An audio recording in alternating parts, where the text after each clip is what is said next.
Organisation में conflicts होते हैं, ठीक है। आज हम कोशिश करेंगे यार कि ये ओबी का जो हिस्सा है आज वो हर सूरत में खत्म हो जाए, ठीक है। तो सोर्सेज ऑफ कॉन्फ्लिक्ट्स क्या है? ऑर्गेनाइजेशन जो है ना, organization is a group of people, yes. तो जहाँ बहुत सारे लोग एक साथ रह रहे हो, ठीक है, तो डेफिनेटली वहां पर क्या होंगे, वहां पर आई मीन कॉन्फ्लिक्ट्स होते रहेंगे, वहां पर क्या होंगे, कॉन्फ्लिक्ट्स होते रहेंगे।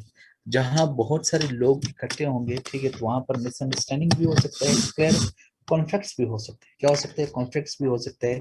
सो दैट इज वाई ऑर्गेनाइजेशन में कॉन्फ्लिक्ट जो है वो बाय ऑल मीन्स होंगे। कोई भी ऑर्गेनाइजेशन बगैर किसी कॉन्फ्लिक्ट्स के नहीं हो सकता है। There cannot be any organization without any conflict. बगैर कॉन्फ्लिक्ट के कोई ऑर्गेनाइजेशन नहीं हो सकता है। सो ऑर्गेनाइजेशन में सोर्सेज ऑफ कॉन्फ्लिक्ट्स क्या हो सकते हैं? What are the sources of conflicts? Conflicts के क्या sources है? Clear? The following are the sources of conflicts. Number one, intra-individual conflicts. Intra-individual conflicts क्या हो सकते हैं ऑर्गेनाइजेशन में? यानी ऑर्गेनाइजेशन में इंट्रा-इंडिविजुअल कॉन्फ्लिक्ट्स क्या होते हैं? Conflicts among staff can adversely affect the quality of service. I mean intra, I mean inside the organization. Yes, यानी स्टाफ मेंबर जो है, ठीक है, यानी स्टाफ मेंबर्स के दरमियान कॉन्फ्लिक्ट्स आ सकते हैं। बिकॉज रिमेंबर कि the humans have different personalities, different characters, different thinkings, yes, different visions, different objectives, yes। तो आप कोई चीज आपको सूट करती है, पॉसिबली वो चीज मुझे सूट ना करे। जिस मेथड से आप काम कर रहे हो, फॉर पॉसिबिलिटीज देयर कि मैं कि उसके लिए कोई और मेथड अपनाऊं। Clear? The conflicts among staff. तो अगर स्टॉक मेंबर्स के दरमियान कॉन्फ्लिक्ट्स होंगे तो ऑर्गेनाइजेशन के प्रोडक्ट्स पर, ऑर्गेनाइजेशन के सर्विसेज पर, ऑर्गेनाइजेशन के बेनिफिट्स पर, ऑर्गेनाइजेशन की गुडविल पर बहुत ज्यादा इफेक्ट आ सकता है। Conflicts among staff can adversely affect the quality of service और the product.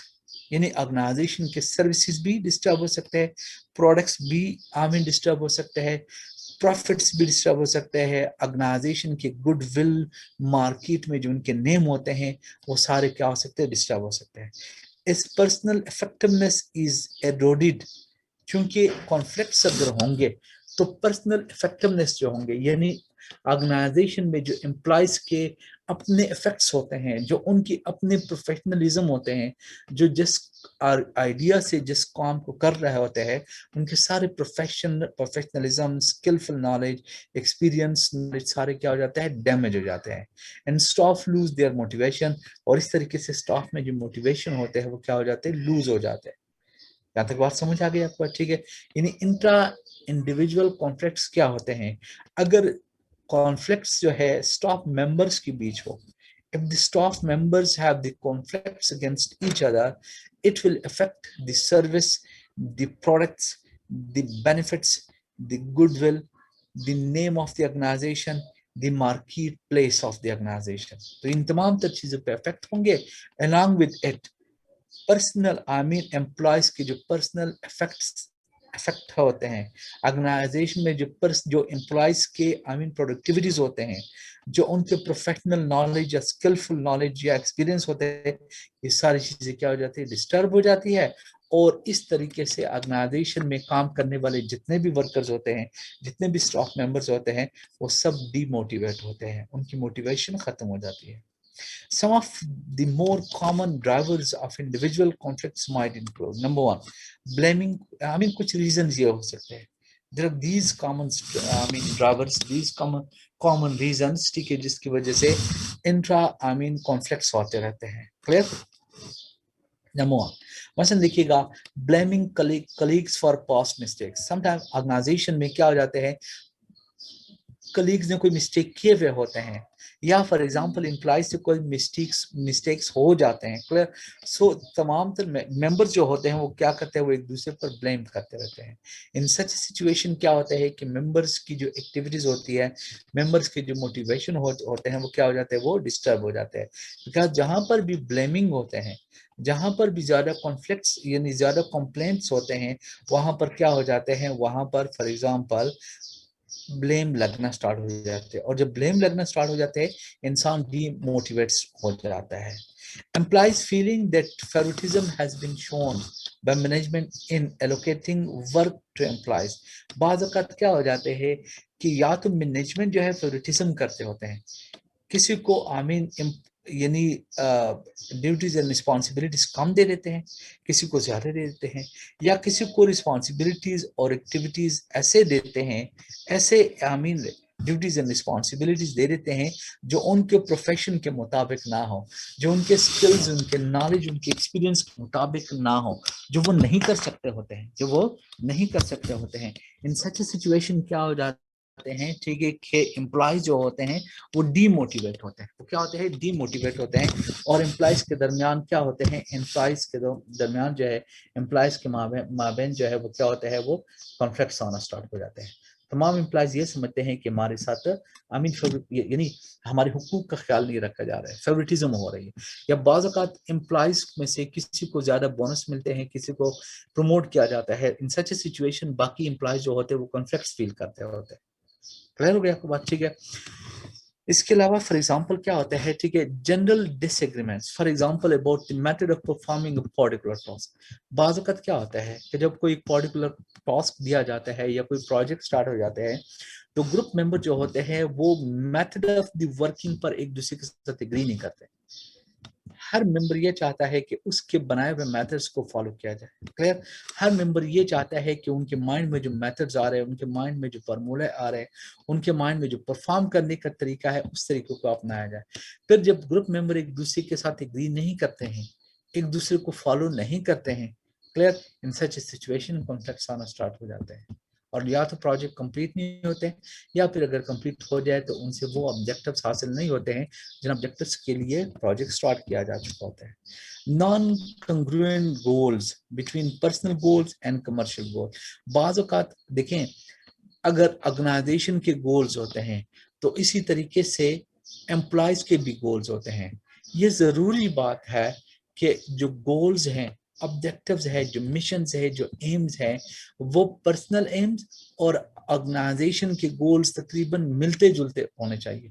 In such situation क्या हो जाता है कि एम्प्लॉयज जो होते हैं वो मोटिवेटेड होते हैं, वो काम करते रहते हैं।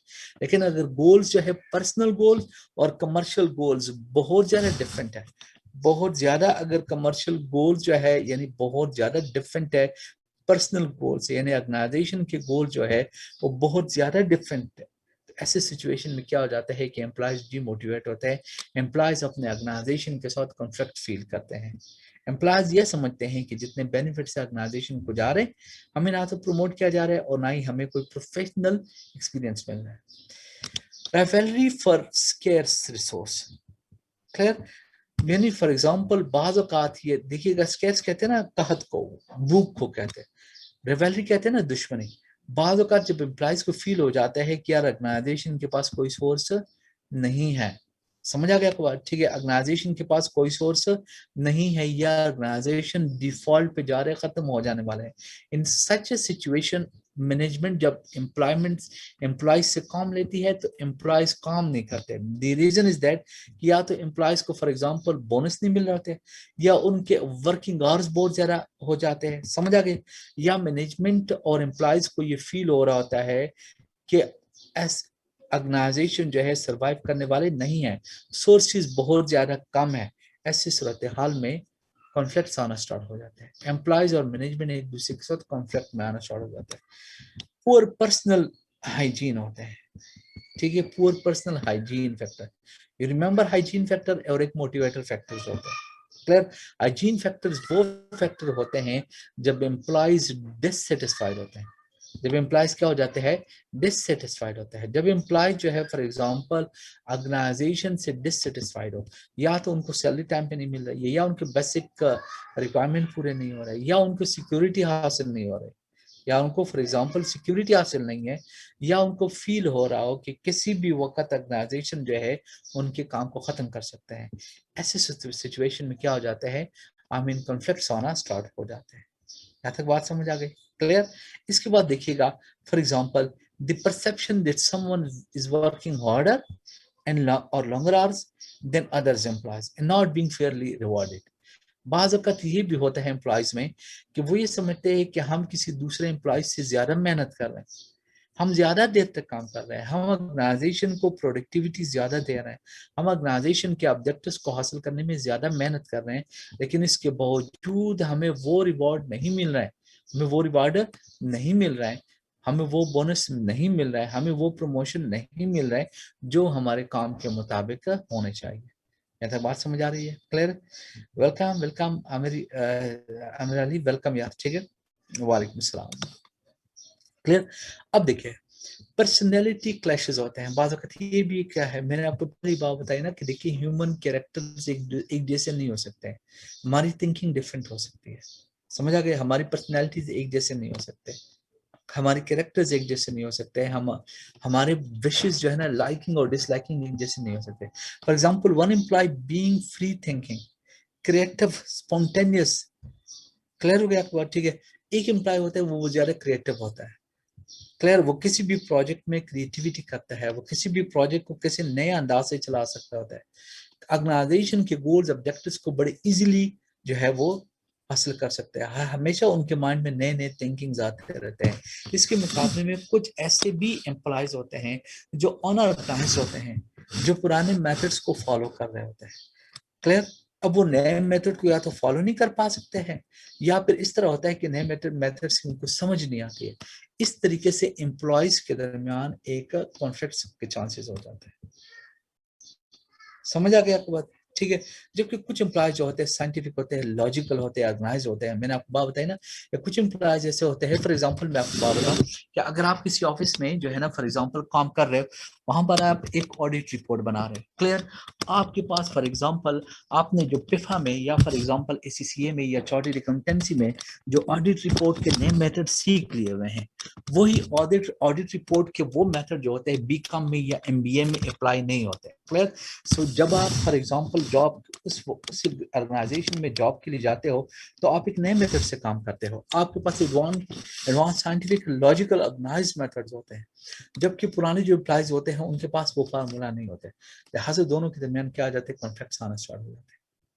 इनएप्रोप्रिएट ड्रेस फॉर वर्क, बाज़ औक़ात आई मीन ड्रेसिंग का भी इशू आ जाता है, फॉर एग्जांपल कल्चरली और रिलीजियसली अनएक्सेप्टेबल, कुछ ड्रेसेस ऐसे होते हैं जो हमारे कल्चर में पसंद नहीं किया जाता है या हमारे रिलीजियस में वो पसंद नहीं किया जाते हैं, लेकिन ऑर्गेनाइजेशन वो चाहती है कि आप इस ड्रेस को फॉलो करें, ऑर्गेनाइजेशन ये चाहती है कि आप इस ड्रेस को फॉलो करें, इससे सूरत हाल में क्या हो जाता है, वो ड्रेस फॉलो करने एम्प्लॉय के लिए मुश्किल हो जाता है, ऑर्गेनाइजेशन की कल्चर ये है कि आपको इसी ड्रेस में आना पड़ेगा, तो क्लैशेस आ जाते हैं। अनप्रोफेशनल और simply inappropriate for some other reason, कुछ ड्रेसेस ऐसे होते हैं जो आप समझते हो कि यार वो अनप्रोफेशनल है। मसलन देखिएगा, मैं आपको बात बताऊं, ठीक, मैं आपको सिंपल बात बताऊं कि मैं यहाँ पर नस्ट यूनिवर्सिटी में पढ़ाता हूँ जो एक फौजी यूनिवर्सिटी है, क्लियर। यहाँ पर जून जुलाई में टफ गर्मी में भी हमें पैंट शर्ट टाई पहनने पड़ते हैं, टाई बाय ऑल मीन्स लगानी पड़ती है, समझ आ गई आपको बात? ठीक है, अब ऑर्गेनाइजेशन चाहती है कि आप उसी ड्रेस के मुताबिक आए, हम चाहते हैं, हम ये कहते होते हैं कि सर गर्मी है, टाई टाई नहीं लगाई जाती है, हमारे पास प्रोफेशनल नॉलेज मौजूद है, हम क्लासेस में लेक्चर सही तरीके से वो कर रहे हैं, डिलीवर कर रहे हैं, इसके लिए टाई की जरूरत नहीं है, लेकिन ऑर्गेनाइजेशन ये चाहती कि नहीं, आपको कोड का भी ख्याल रखना पड़ता है, ड्रेस कोड का भी ख्याल करना पड़ता है। ऐसी सूरत हाल में क्या होता है कि हमेशा आई मीन एम्प्लॉयज के और एचओडी हेड ऑफ डिपार्टमेंट जो होते हैं, आई मीन कोई ना कोई मसले जरूर होते रहते हैं, क्लियर हो गया बात? ठीक है, तो ये सारे के सारे जो है ना आई मीन कॉन्फ्लिक्ट्स के रीजंस हैं जो क्या हो जाते हैं inside of the organization between the management and the employees, ये कॉन्फ्लिक्ट्स आते रहते हैं। यहाँ तक बात क्लियर हो रही है आपको बात? आई होप कि आपको समझ आ रही होगी। Another one is the intergroup conflicts होते हैं। क्या होते हैं? इंटरग्रुप कॉन्फ्लिक्ट्स होते हैं। Intergroup rivalry and conflict can arise through poor leadership, बहुत वक्त लीडरशिप नहीं है, and lack of effective management, बहुत वक्त मैनेजमेंट ठीक नहीं है, हमें ठीक है। देखिए हमारे पास सबसे बड़ा प्रॉब्लम क्या है, क्लियर, सबसे बड़े बड़े प्रॉब्लम हमारे पास ये है कि जो किसी इदारे में अगर उन्होंने 10 या 15 साल जॉब की तो उसको सीनियर समझा जाता है, आल्दो उनके पास यार नॉलेज भी नहीं होते हैं, उनके पास क्वालिफिकेशन भी नहीं होते हैं, क्लियर, बड़ी सीनियर, वो कहते हैं यार इन्होंने 10-15 साल जॉब की है, लेकिन उनको एडवांस मेथड्स का नहीं पता होता है, लेकिन स्टिल ही सीनियर। सो ऐसे सूरत हाल में आमीन उनके पास कोई लीडरशिप नहीं हो सकती है, उनके पास फॉर एग्जांपल कोई विजन नहीं हो सकते हैं, समझ आ गए? मैनेजमेंट के उनके पास मेथड नहीं हो सकते हैं, लेकिन स्टिल जो उन्होंने ड्यूरेशन गुजारी हुई होती है, तो उस ड्यूरेशन की वजह से क्या होता है कि वो सीनियर समझे जाते हैं, and that is the reason के कॉन्फ्लिक्ट्स आते रहते हैं। Some of the more common factors include, number 1, lack of leadership है। leadership which is not able to articulate the goals and objectives and provide a clear-cut sense of direction to the staff would create confusion within an organization। अगर किसी organisation में यार leadership नहीं है, and you no कि leadership क्या करती है, वो आपको गोल्स, ऑब्जेक्टिव्स और मिशन, एक डायरेक्शन आपको देती रहती है, एक विजन आपको देती रहती है। अगर आपके ऑर्गेनाइजेशन में लीडरशिप नहीं है, आपके सीनियर मैनेजमेंट में कोई भी लीडरशिप वाला बंदा नहीं है, क्या होगा कि एम्प्लॉयज और मैनेजमेंट के दरमियान हमेशा कॉन्फ्लिक्ट रहेंगे। lack of proper control and coordination could result in loss of focus, creating conflicts and affecting the performance of team। कहते lack of the proper control, बाद वक्त मैनेजमेंट कंट्रोल भी नहीं कर पाते। The reason is that कि management और employees एक दूसरे के साथ डिफरेंट आइडियाज रखते होते हैं, डिफरेंट सोचे होते हैं, कोऑर्डिनेशन प्रॉपर नहीं होती है, and this could result in a loss of focus. इस अंदाज से क्या हो जाता है कि एम्प्लॉयज जो है अपने काम पर फोकस ही नहीं कर पा रहे होते हैं, क्लियर, और कॉन्फ्लिक्ट्स आना स्टार्ट हो जाता है, जिसकी वजह से परफॉर्मेंस नहीं आती रहती है। अनरियलिस्टिक टारगेट्स होते हैं, बाद वक्त कुछ ऐसे टारगेट्स दिए जाते हैं एम्प्लॉयज को जिसकी कोई रीजन नहीं होती है, जिनके लिए कोई लॉजिक मौजूद नहीं है, वो अनरियलिस्टिक होते हैं, अनरियलिस्टिक टारगेट्स होते हैं। द टारगेट्स में be unrealistic and over ambitious, यानी जो जितने ऑब्जेक्टिव्स होने चाहिए, जितने मार्केट से आप गेन कर सकते हो, उसके मुताबिक टारगेट नहीं होते हैं। ऑर्गेनाइजेशन वाले आपको ओवर एम्बिशियस टारगेट्स देते हैं एंड नॉट अटेनेबल, और वो टारगेट जो होते हैं अटेन ही नहीं हो सकते, वो टारगेट जो होते हैं किसी सूरत हासिल ही नहीं हो सकते, जरूरत से ज्यादा आपको टारगेट्स देते हैं। इस सूरत हाल में एम्प्लॉयज जो होते हैं they are never happy with the organization, और कॉन्फ्लिक्ट्स आते रहते हैं। दिस में adversely affect the motivation and morale of the staff, वो डीमोरल हो जाते हैं, डीमोटिवेट हो जाते हैं, and create internal conflicts which would adversely affect the quality of services rendered to the customer।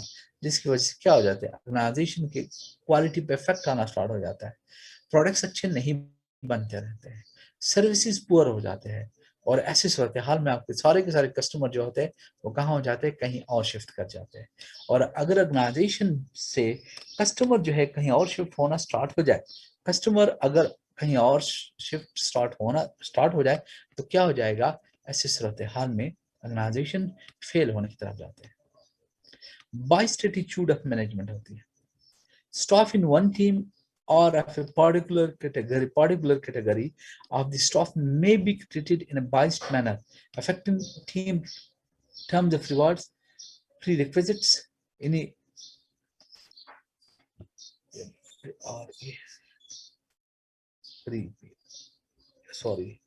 यहाँ पर ऑन नहीं लगा, prerequisites, ठीक है, जॉब डिजिग्नेशन है, इन वर्किंग कंडीशंस होते हैं। यस, यानी फॉर एग्जांपल क्या होते रहते हैं, ठीक है, स्पेलिंग ठीक कर लेते हैं, ठीक है, यस अब ठीक हो गया, ठीक है। यानी बात औकात एटीट्यूड ठीक नहीं होता सबके साथ, इक्वालिटी नहीं होती, इवैल्यूएशन अच्छे नहीं होते हैं, बाइस्ड मैनर होते हैं, क्लियर, या तो किसी को रिवार्ड नहीं मिल रहा है, रिक्विजिट्स पूरे नहीं हो रहे, जॉब डिजिग्नेशन किसी को नहीं मिल रहा है सही, वर्किंग कंडीशन सबके एक बराबर नहीं होते हैं, किसी के डिफरेंट होते हैं, किसी के कुछ और होता है, ये भी कॉन्फ्लिक्ट का रीजन बन जाते हैं। लैक ऑफ रिकॉग्निशन होते हैं, बहुत वक्त आपकी सर्विसेज को रिकॉग्नाइज नहीं किया जा रहा, आपकी एक्सपीरियंस को, आपके प्रोफेशनल नॉलेज को कोई अहमियत नहीं दी जाती ऑर्गेनाइजेशन में। The management may not give the due recognition or reward to those employees who may have made significant contribution towards the achievement of the company's goal in the past। Yes, यानी आपने जितनी services organisation को दिए हुए होते हैं, उनको क्या जाता है, उनको रिकॉग्नाइज नहीं किया जाता है। जब उनको रिकॉग्नाइज नहीं किया जाता है, इन सच सिचुएशन क्या हो जाते हैं, एम्प्लॉयज जो होते हैं वो डिमोटिवेट हो जाते हैं, एम्प्लॉयज डिमोटिवेट होना स्टार्ट हो जाता है, उनका मोरल जो है वो गिरना स्टार्ट हो जाता है, और वो परफॉर्मेंस सही नहीं दे पाते हैं। यस, ऐसे सूरत हाल में क्या हो जाता है, ऐसे सूरत हाल में they may therefore not be fully motivated, motivation by all means क्या हो जाती है, खत्म हो जाती है। गेटिंग क्लियर, समझ आ रही है आपको बात? ठीक है, ये इंटर कॉन्फ्लिक्ट्स है, ये क्या आती है, ये इंटर कॉन्फ्लिक्ट्स है, यहाँ पर हमारे कॉन्फ्लिक्ट्स खत्म हो जाते हैं, फिर ऑर्गेनाइजेशन कल्चर स्टार्ट हो जाता है। यस, आप प्लीज 2-3 मिनट के लिए इसको रिवाइज कीजिएगा, फिर इसके बाद जो है ना हम ऑर्गेनाइजेशन कल्चर की तरफ जाते हैं।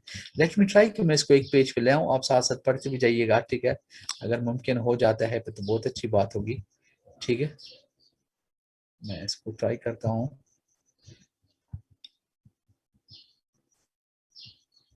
होपफुली हो तो जाएंगे। मैं चाह रहा हूँ कि ये एक रह गया है।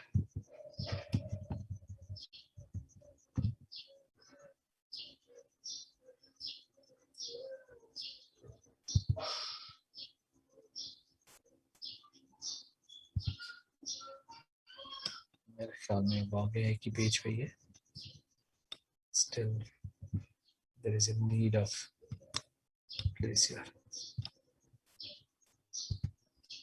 ये सब ये एक पेज पे आ गए, आप प्लीज इसको एक दफा रीड आउट कीजिएगा। Then we go to the organization culture. देखिए ये इंट्रा इंडिविजुअल कॉन्फ्लिक्ट्स है। यस प्लीज आप इसको एक दफा रीड आउट कीजिए।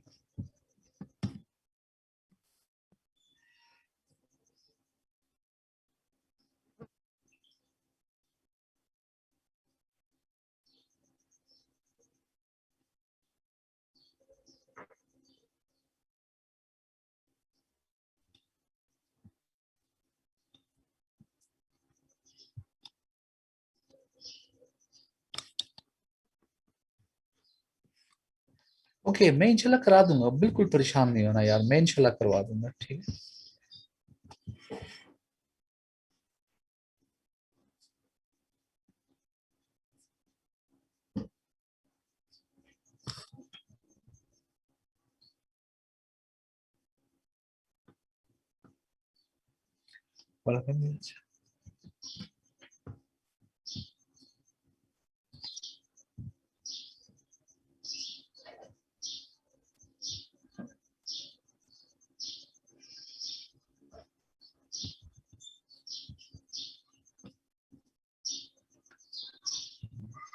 यस प्लीज ये आप लोगों ने पढ़ लिए, इसके बाद देखते हैं यार, ठीक है? थोड़ा सा जो है ना, मसलन आप ये जो इंटर कॉन्फ्लिक्ट से ये भी एक दफा पढ़ लीजिएगा, फिर इसके बाद हम ऑर्गेनाइजेशन के कल्चर की तरफ जाएंगे इंशाल्लाह, ठीक है? आप सिर्फ 2 मिनट पढ़ लीजिएगा, ये बहुत इंपॉर्टेंट है यार, इनमें से क्वेश्चंस आते रहते हैं, ठीक है? और इन्हें इंशाल्लाह आपको बेनिफिट होगा।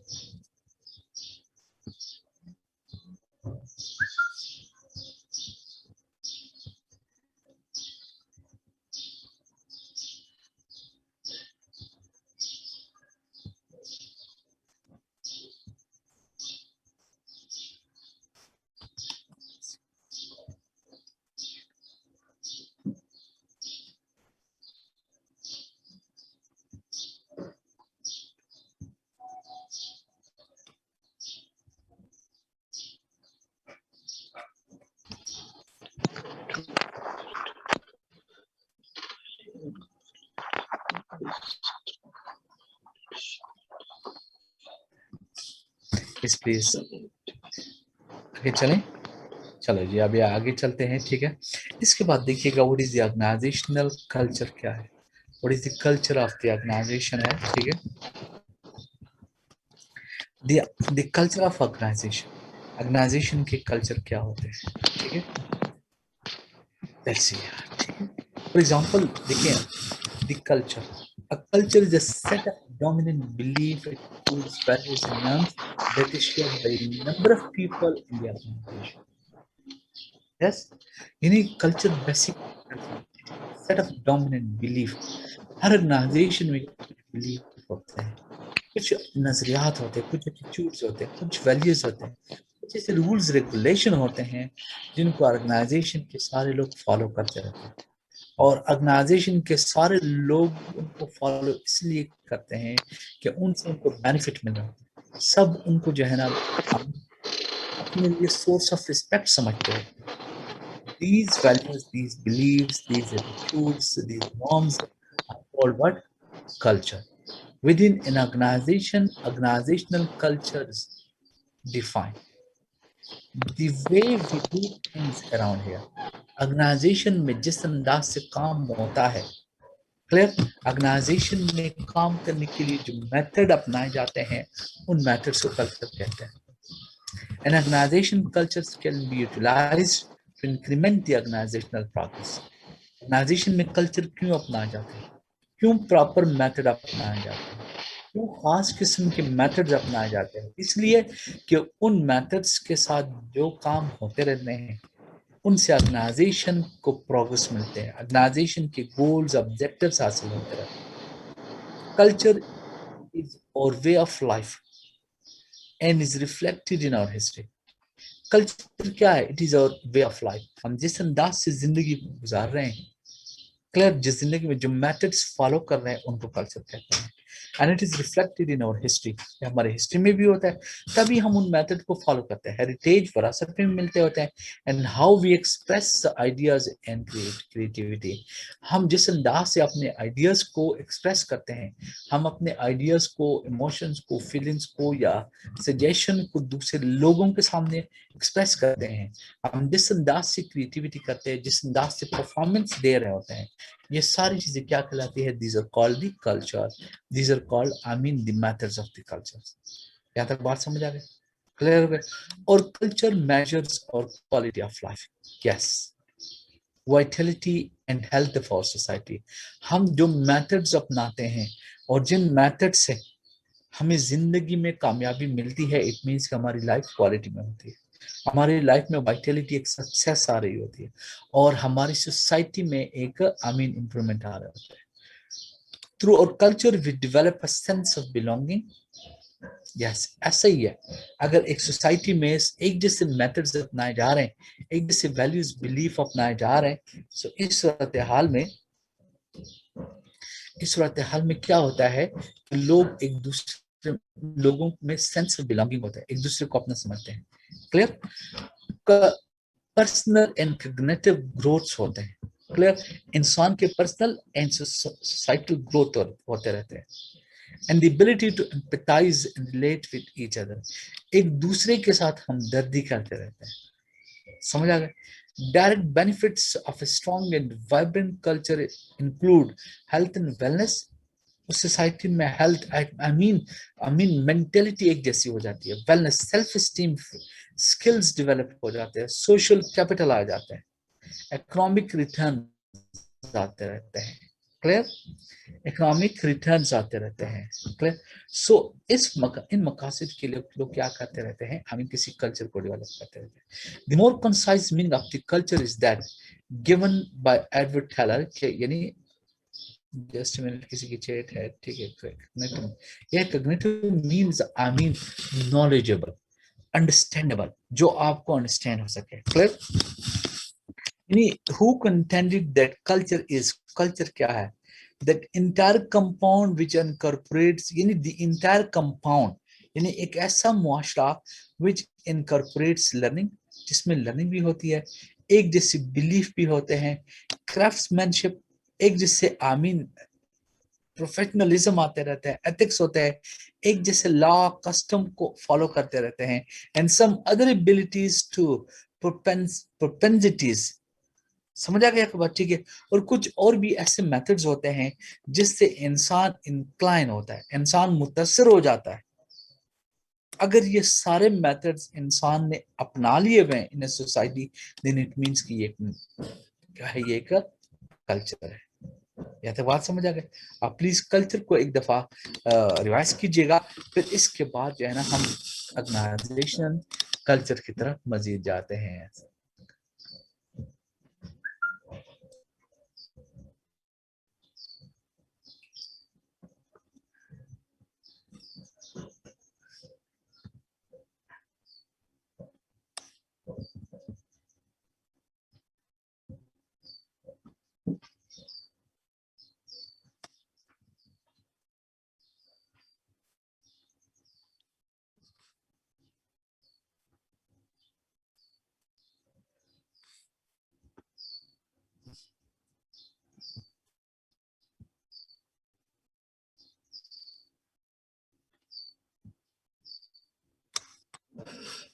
यस प्लीज, समझ आ रही है आप सबको?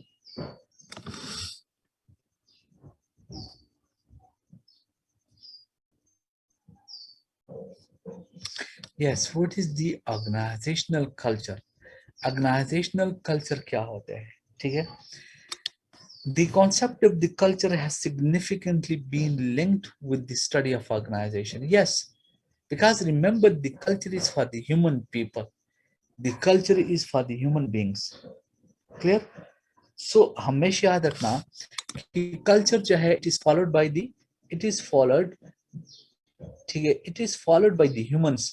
So where they, yes, ठीक है, कल्चर को कौन फॉलो करते हैं? ह्यूमंस फॉलो करते हैं. And you know that the organization is a group of people, वहां ह्यूमंस रहते हैं. सो दैट इज वाई जहां ऑर्गेनाइजेशन होंगे वहां पर कोई प्रॉपर कल्चर भी होंगे, वहां पर क्या होंगे? कोई प्रॉपर कल्चर भी होंगे. It is important to note that organizational culture directly reflects organizational performance. यानी याद रखना कि ऑर्गेनाइजेशन में जो कल्चर है, ऑर्गेनाइजेशन के जो काम करने के मेथड्स हैं, ऑर्गेनाइजेशन की जो बिलीफ है, जो एटीट्यूड है, जो बिहेवियर है, जो लर्निंग मोड्स है, ठीक है, ये ऑर्गेनाइजेशन के परफॉर्मेंस को बहुत ज्यादा इफेक्ट करते रहते हैं. अगर ऑर्गेनाइजेशन में एक जैसे मेथड्स अपनाए जाते हैं, ऑर्गेनाइजेशन की परफॉर्मेंस बेहतर होगी. अगर ऑर्गेनाइजेशन में एक जैसे for example attitude, behaviour follow किए जाते हैं, ऑर्गेनाइजेशन में हमेशा प्रोडक्टिविटी होगी, बेनिफिट्स होंगे. The culture that organization develops usually differentiated from other organization. Yes, जितने भी ऑर्गेनाइजेशंस होंगे उनके कल्चर यानी मेथड ऑफ वर्किंग भी डिफरेंट होंगे. द रीजन इज दैट कि जाहिर है हर ऑर्गेनाइजेशन एक डिफरेंट काम करते रहता है. ऑर्गेनाइजेशन जो होते हैं वो क्या करते रहते हैं? वो डिफरेंट काम करते रहते हैं. क्लियर हो गया आपको बात? ठीक है. सो क्या होगा कि जो जिस ऑर्गेनाइजेशन का मेथड होगा, जिस ऑर्गेनाइजेशन का जो वर्किंग मेथड होगा, वो किसी और ऑर्गेनाइजेशन के लिए सूट नहीं करेगा. मसलन हमारे ऑर्गेनाइजेशन जो है वो टीचिंग ऑर्गेनाइजेशन है. हमारे यहाँ ज्यादातर पर आप देखें, हमारे वर्किंग जो है ना, फॉर एग्जांपल कल्चर जो है वो टीचिंग है, लर्निंग है. आपके पास आपके ऑर्गेनाइजेशन में फिजिकल परफॉर्मेंस है, रिपोर्ट्स बनाने हैं. सो जाहिर है हमारे मेथड्स कुछ और होंगे, आपके पास कुछ मेथड्स कुछ और होंगे. And is one of the most important reason for its prosperity. और यही वजह होते हैं कि अगर ऑर्गेनाइजेशन अपने कल्चर को फॉलो करते हैं तो इसको प्रॉस्पेरिटी मिलती है. इसको क्या मिलती है? इसको फॉर एग्जांपल प्रोग्रेस मिलते रहते हैं. इसको क्या मिलते हैं? ठीक है. तो आई मीन ये सिचुएशन जो है, फॉर एग्जांपल हर ऑर्गेनाइजेशन, इस सिचुएशन के लिए हर ऑर्गेनाइजेशन क्या करते हैं? किसी कल्चर को फॉलो करते रहते हैं. क्लियर? समझ आ रही है आपको बात? ठीक है. तो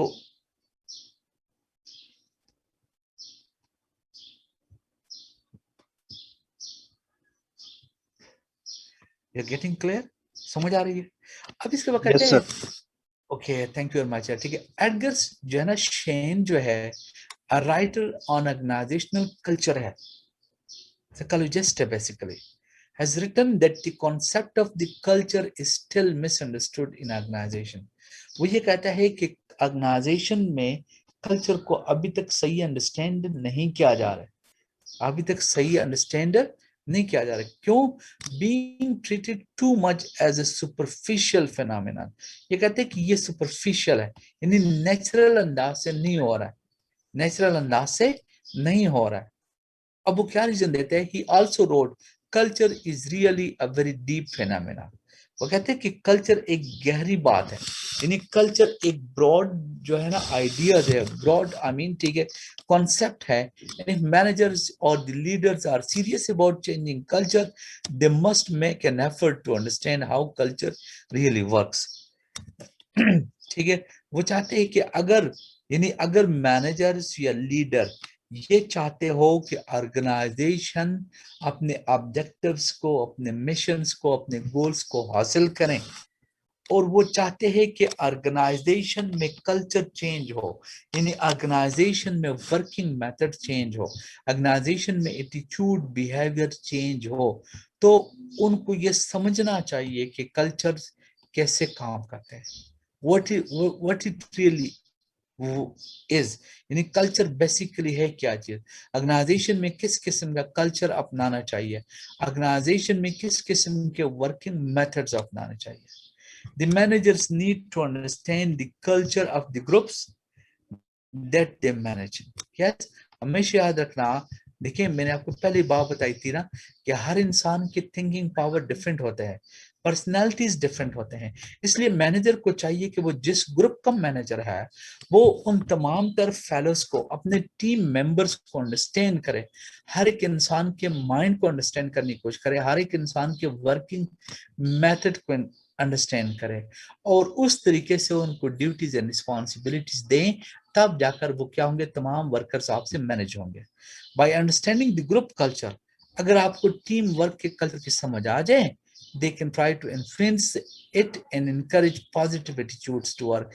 इस तरीके से क्या हो जाएगा कि एक पॉजिटिव एटीट्यूड आ जाएगा, काम करने का एक बेहतरीन मेथड डेवलप हो जाएगा.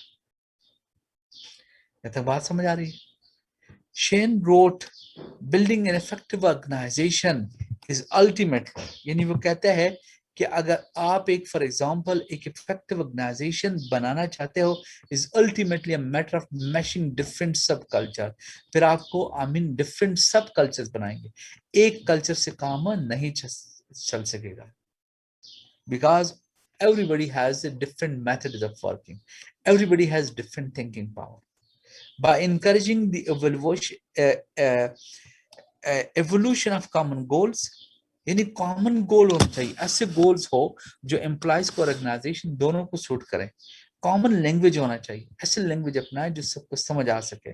Common procedure of solving the problem, problem को सॉल्व करने का एक कॉमन जो है ना वो मेथड भी हो.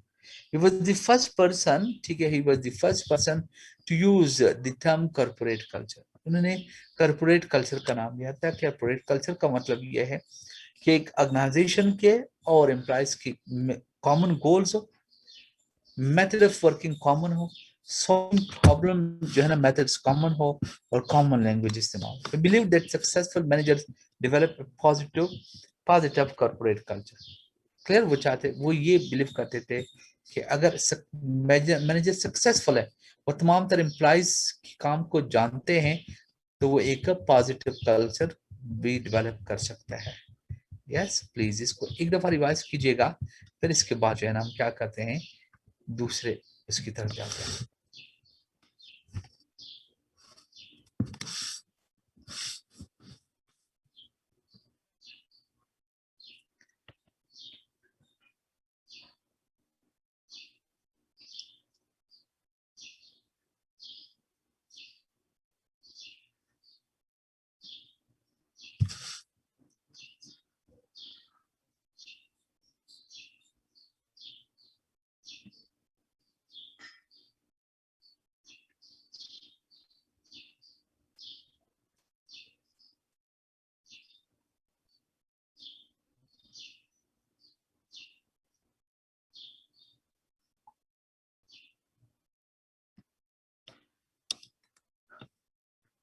इस प्लीज आपको समझ आ रही है?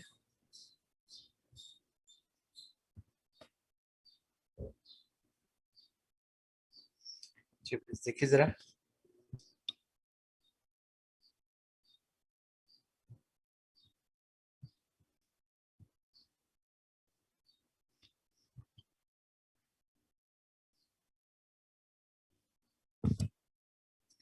जी प्लीज. इसके बाद कहते हैं कल्चर डिसाइडिंग फैक्टर्स. हम कैसे कल्चर को बना सकते हैं, समझ आ? एक ऑर्गेनाइजेशन में कल्चर कैसे बनाए जाते हैं. The combination, the culture deciding factors. Combinations of various factors shapes the culture of working or an organization. Clear? Number one, structure and size होना चाहिए. To some extent, the culture of an organization is affected by its size and its formal organization structure.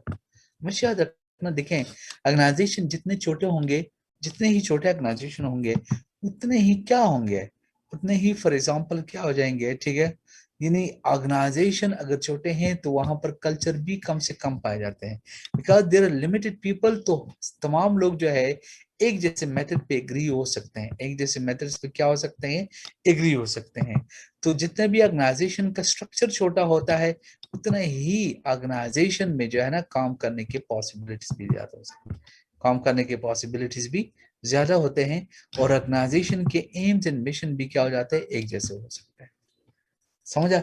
लेकिन इसके मुकाबले में अगर organisation का structure ज्यादा है, साइज ज्यादा है, lots of members are working over there, so ऐसे सूरत हाल में कॉमन कल्चर डेवलप करना भी मुश्किल हो जाता है।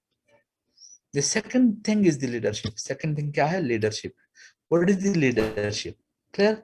लीडरशिप क्या है? ठीक है, for example, the leaders of an organization can influence culture. The leader of the organization can influence a culture. आप प्लीज एक मिनट के लिए ये रिवाइज कीजिएगा। स्तुबा,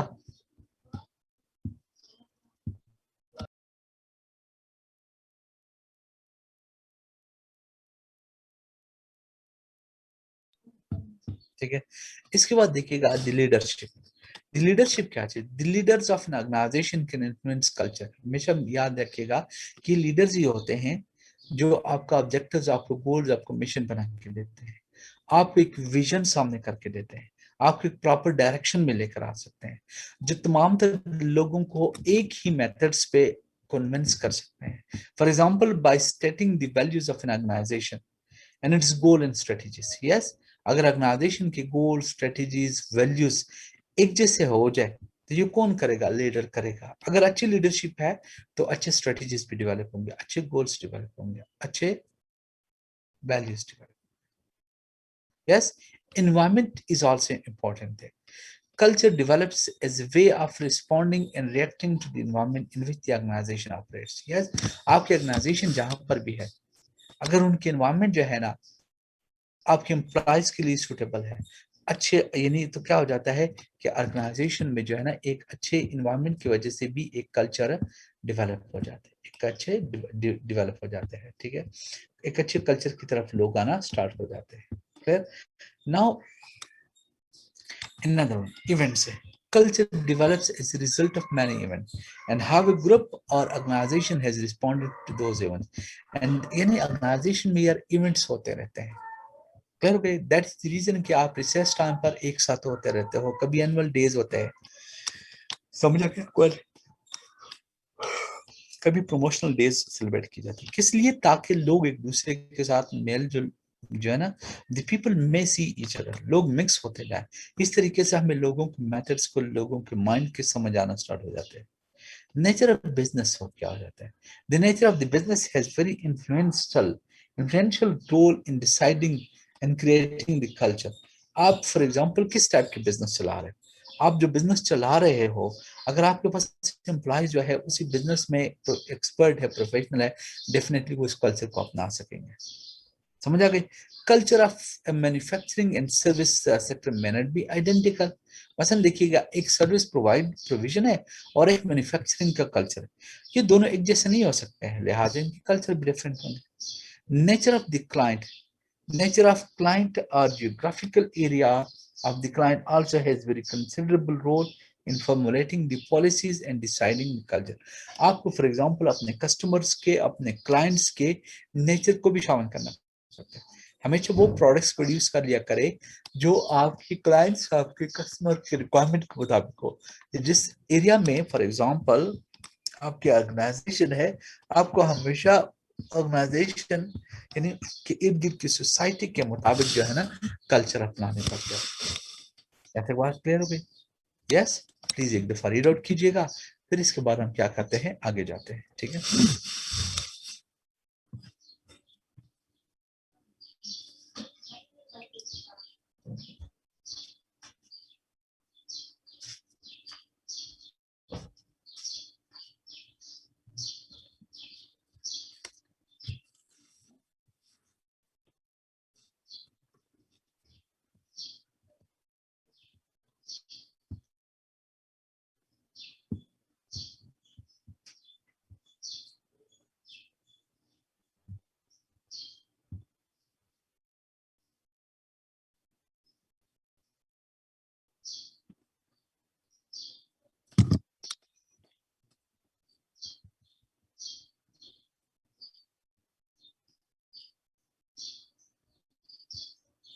हाँ यस, फॉर एग्जांपल लिखिएगा कि मैसेज लिखिएगा name of nature of the client, nature of the client की बात कर रहे हैं।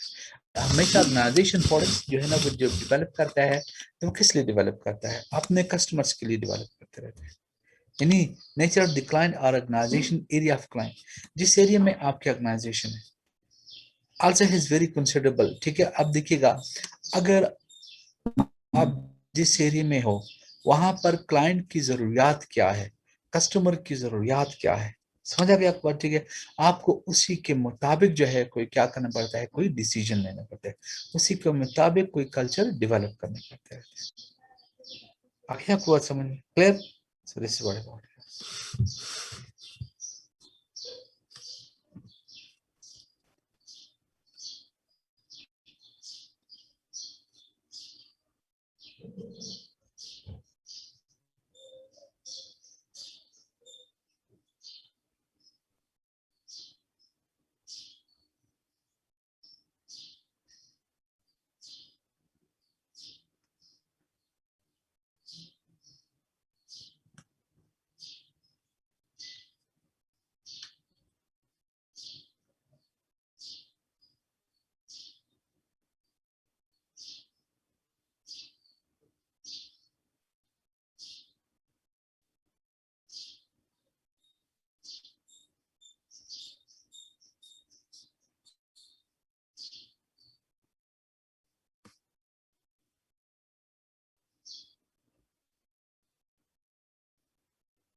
यस प्लीज, समझ आ गए?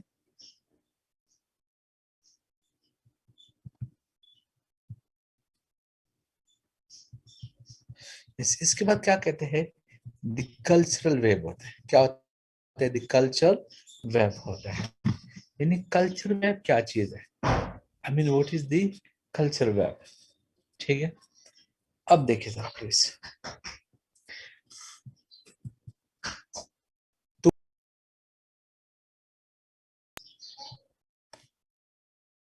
What is the culture web, what is the culture web, culture web क्या चीज है?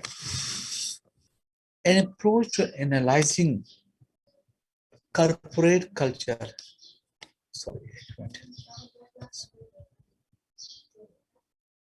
an approach to analyzing corporate culture has been suggested by Johnson and Scholes.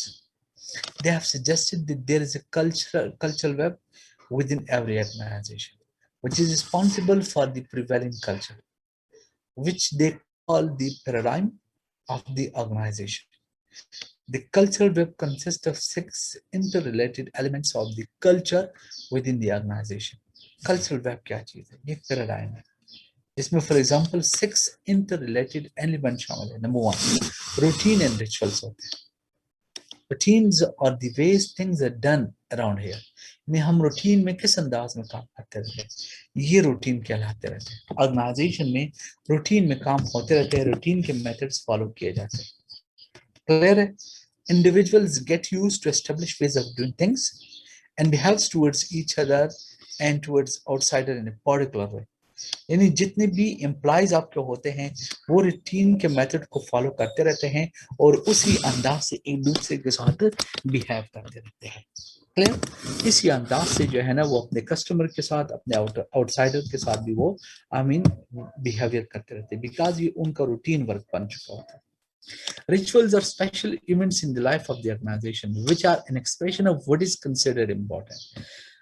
Clear? Organization में वर्कशॉप, सेमिनार्स वगैरह होते रहते हैं। क्लियर? नए प्रोजेक्ट को स्टार्ट करने के लिए सबको इकट्ठा किया जाता है। Clear?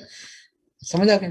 These are the special days, these are the special I mean ठीक है moments in which I mean the new cultures are developed. Clear? Stories and myths. Stories and myths are used to describe the history of an organization. Organization जब भी आमीन कोई promotion वगैरह करते रहते हैं, कोई प्रोग्रेस करते हैं, तो वो अपने पास्ट को याद रखते होते हैं।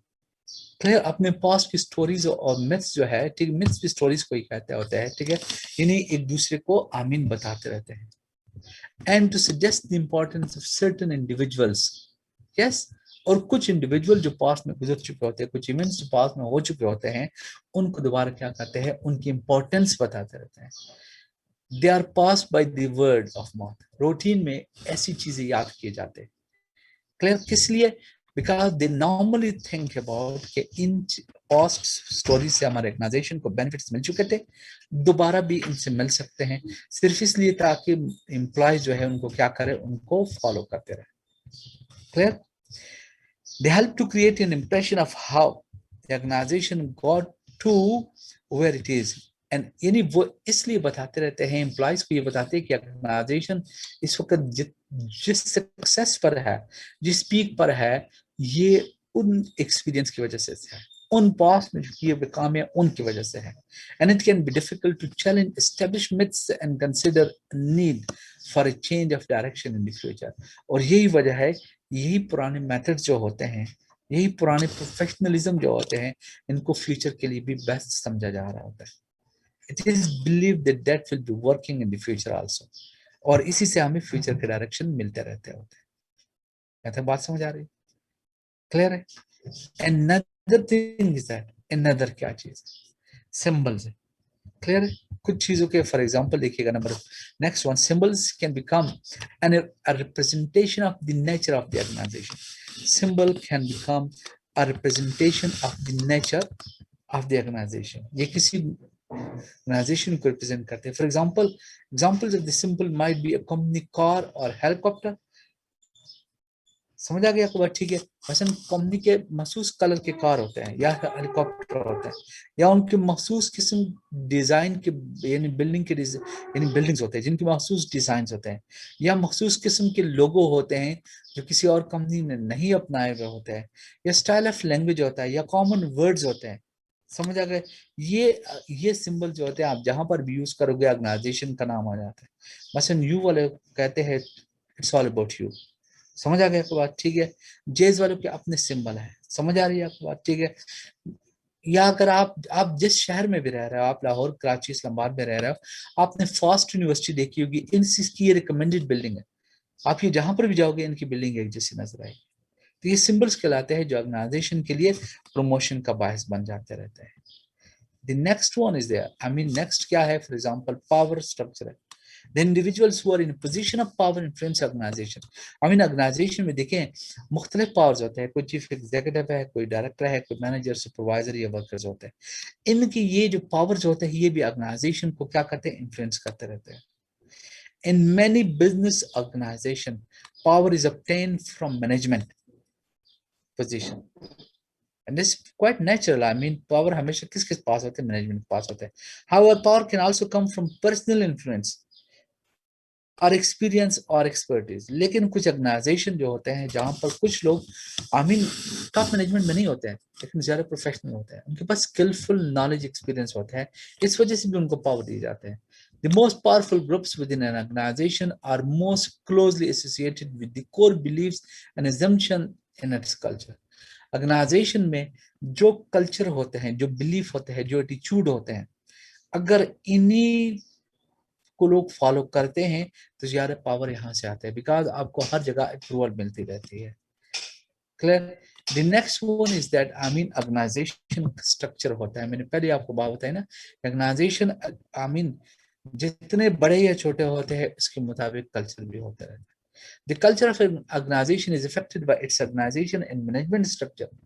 Organization structure indicates the important relationship, यानी ऑर्गेनाइजेशन में जितने भी एम्प्लॉयज होते हैं उनके एक दूसरे के साथ भी अगर अच्छे रिलेशनशिप है कल्चर के मुताबिक, और ऑर्गेनाइजेशन के एक्सटर्नल भी रिलेशनशिप अच्छे हैं, ऑर्गेनाइजेशन प्रमोट होता है।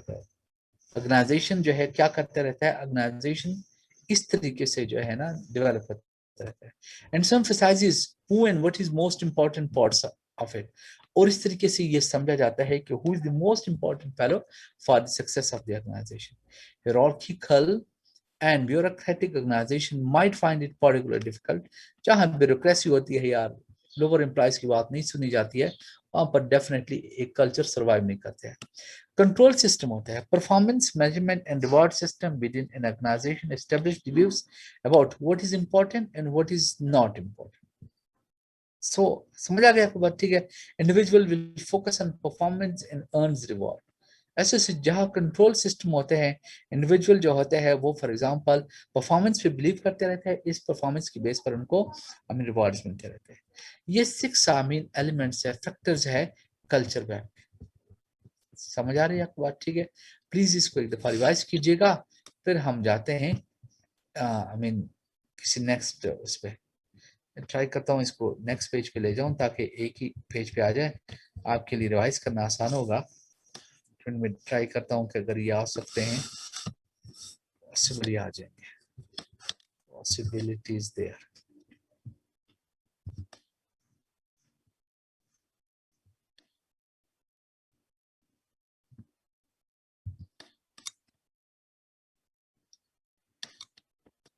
यस यार, ये तो नहीं आ सकते हैं, लेकिन चले आप रिवाइज करें, ठीक है। आप प्लीज इसको revise it. Yes, number 1 is the routine and ritual, यहाँ से आप प्लीज रिवाइज कीजिएगा। फिर इसके बाद जो है ना हम नेक्स्ट स्लाइड की तरफ जाते हैं।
इस प्लीज समझ आ रहे हैं? ये आसान है यार, आपने बाद में जब आप इसको एक दफा रिवाइज करोगे, इंशाल्लाह कोई मुश्किल नहीं होगी आपको, आराम से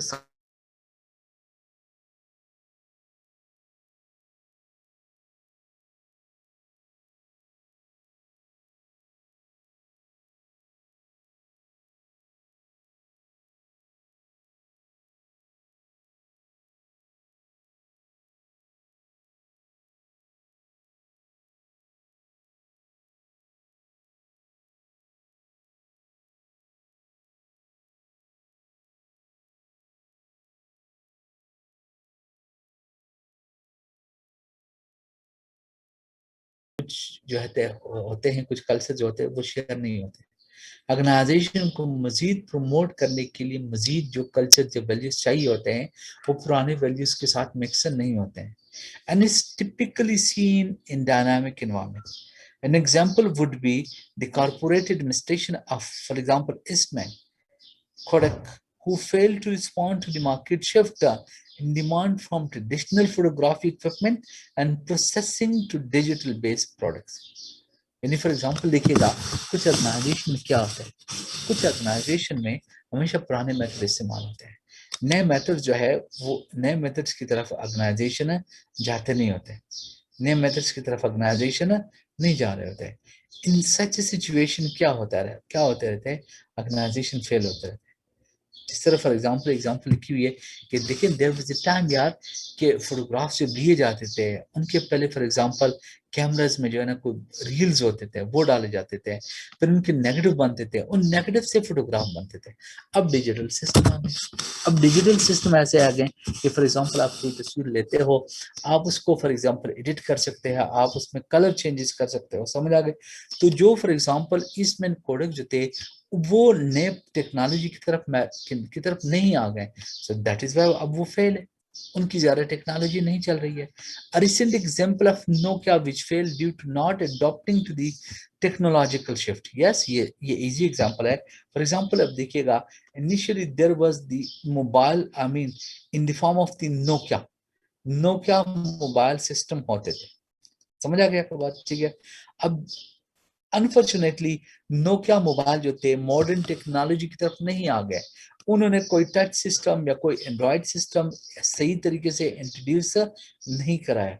व्हाट हैपन इज दैट, क्या हो गया कि आप देखिएगा कि अब जो है फॉर एग्जांपल यानी नोकिया मोबाइल निस्बतन मानसेरा में, sorry sorry sorry not Mansehra यार, ठीक है, यानी निस्बतन जो है for example Nokia mobile market में नहीं पाए जाते, और अगर कोई पाए भी जाते हैं तो उनकी वो वैल्यू नहीं है, वो वैल्यू नहीं है जो दूसरे मोबाइल्स की है। क्लियर? सो आई मीन आपको फॉर एग्जांपल वैल्यूज को शेयर करने पड़ते हैं, मॉडर्न वैल्यूज की तरफ आपको आना पड़ता है। क्लियर?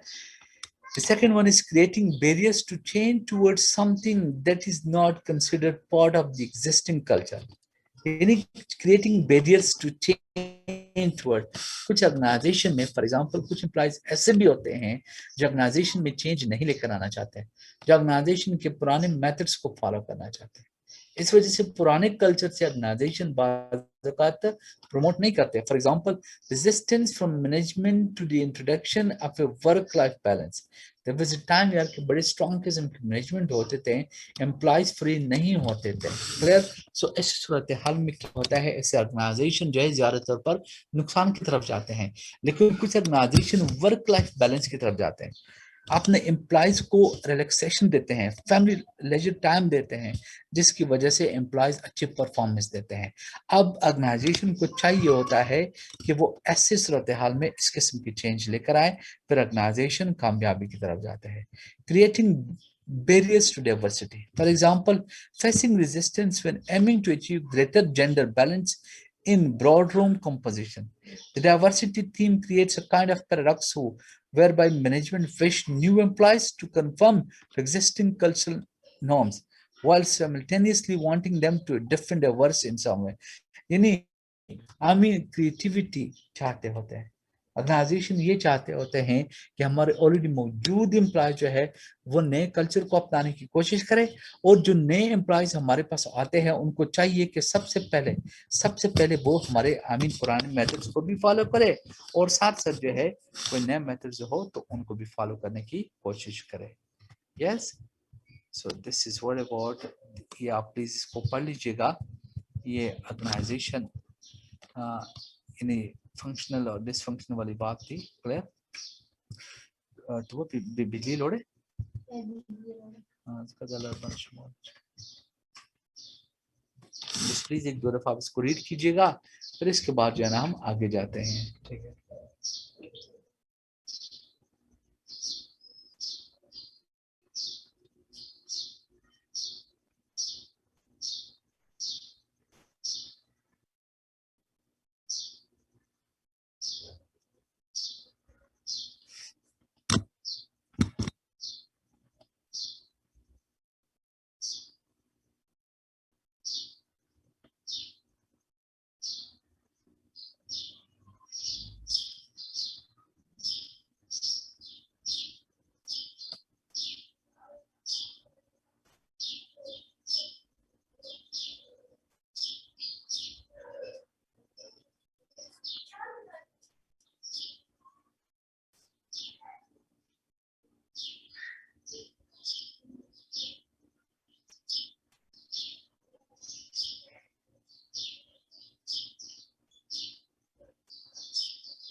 यस प्लीज, समझ आ रही है आप लोगों को?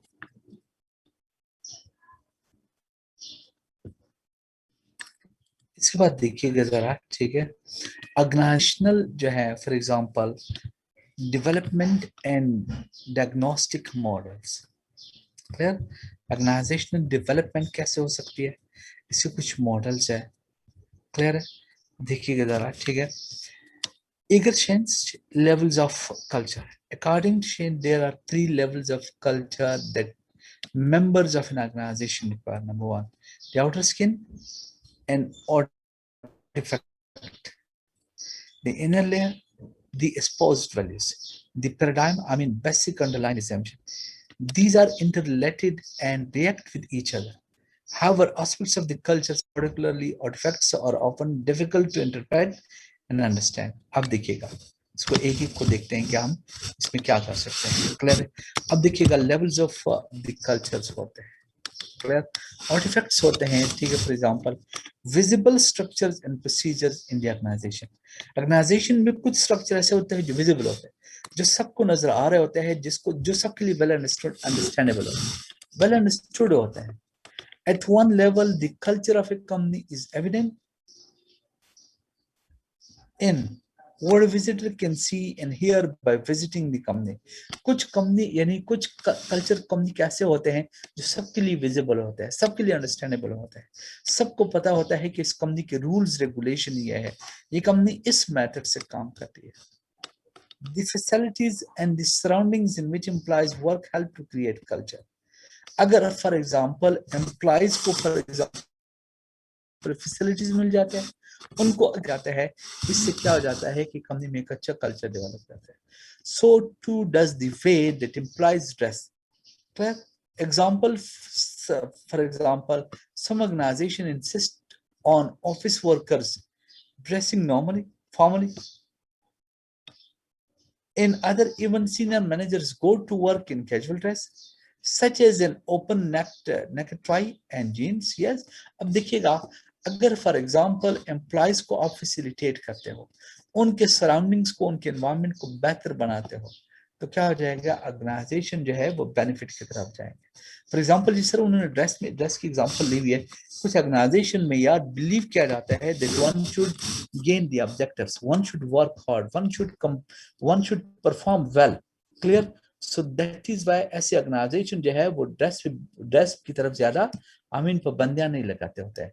ऑन द अदर हैंड, कुछ ऑर्गेनाइजेशन ऐसे होंगे, समझ आ गया आपको, कि जहां पर फॉर एग्जांपल सीनियर मैनेजर भी कैजुअल ड्रेस में जाते होते हैं, because they believe that work should be done.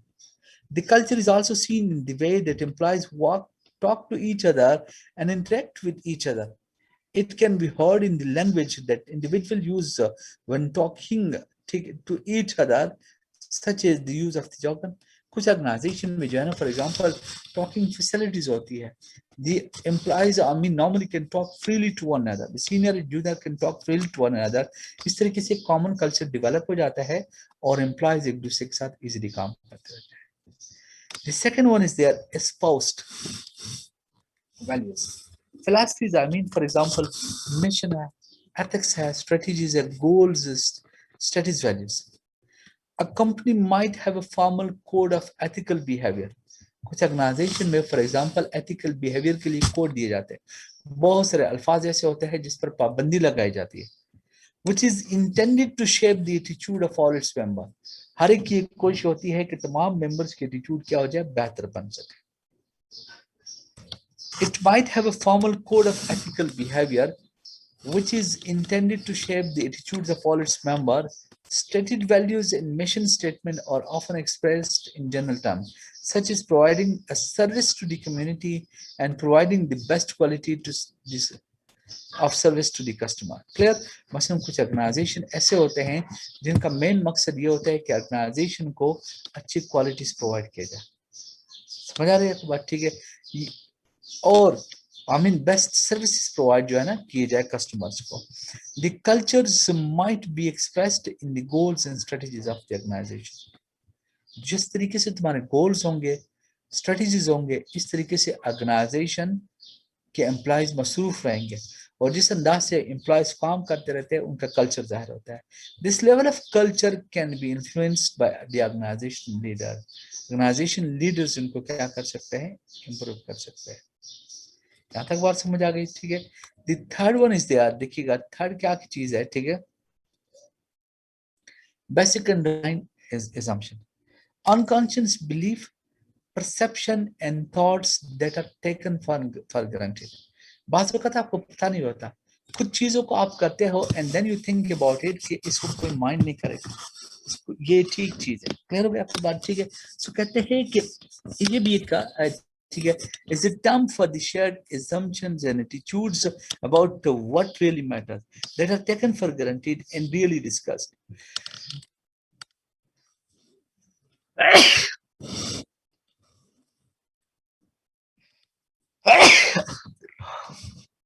ठीक है, यानी कुछ बात हम ऐसे होते हैं कि ऑर्गेनाइजेशन में कुछ चीजें हम खुद बहुत डिस्कस करते हैं, उसको आई मीन बगैर पूछे करते रहते थे. And we normally think about it, किस चीज को मायने किया जाएगा. These affect the way that the organization sees itself and the environment in which it operates, and is the real core culture of the organization. Unlike mission statements and codes of ethics, a paradigm is written down. Clear? इन जितने भी working methods होते हैं ये normally return अंदाज में नहीं होते हैं, ये प्रैक्टिकली किए जाते हैं, and it is difficult to identify and explain. The paradigm has also been described as the reason why the organization exists. The police force exists to cage criminals, and school exists as a place for learning. Yes, अब देखिएगा police का basic काम क्या होता है, criminals को cage करना. समझ आ गया. आर्मी का बेसिक काम क्या होता है, अपने मुल्क को डिफेंड करना. समझ आ गया. आप फाइनेंस में जॉब करते हो, फॉर एग्जांपल आप लोगों की ऑर्गेनाइजेशन का बेसिक पैराडाइम क्या है, बेसिक जॉब क्या है कि फाइनेंस को कैसे कंट्रोल और डेवलप कर दिया जाए. क्लियर. सो इस किस्म की ये रूल जो होते हैं ये ज्यादातर सिर्फ शो किया जाता है. A paradigm has been defined by this a constellation of concepts, values, perceptions and practices shared by community. ठीक है, जो परसेप्ट्स जो वैल्यूज जो है ना कम्युनिटी में शेयर किए जाते हैं, which form the particular vision of reality, जिससे एक विजन डेवलप हो जाती है. And this is the basis of a way of community organizing itself. Shan argued that changing corporate culture is very difficult. The outer skin can be changed fairly easily with the determined effort by management, but it is very difficult to change the paradigm. Yes, you understand it? Yes, please. ये तीन इसके हिस्से थे, आप इसको एक दफा please revise कीजिएगा and then we go. Yes, levels say of the culture. Yes, please.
ये प्लीज समझ आ रहे हैं?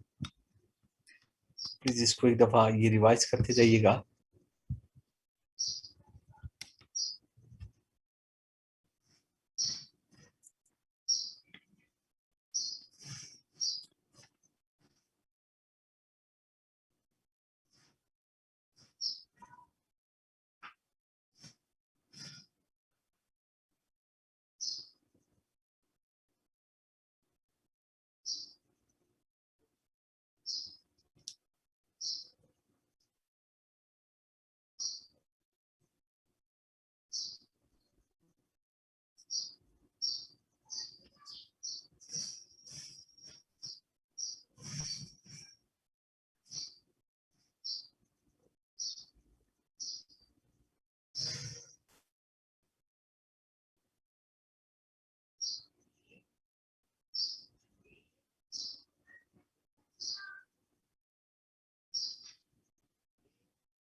यस आई थिंक इनफ है यार, ठीक है, बिल्कुल इनफ है।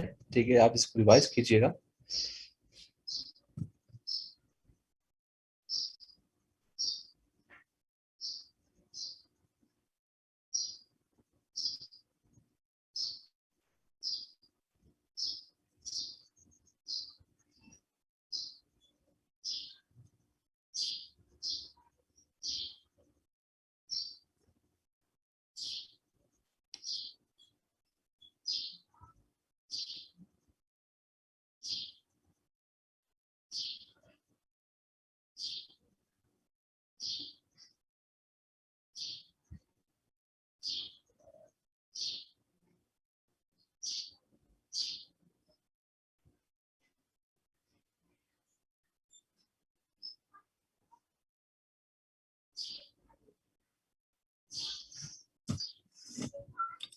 Yes, please.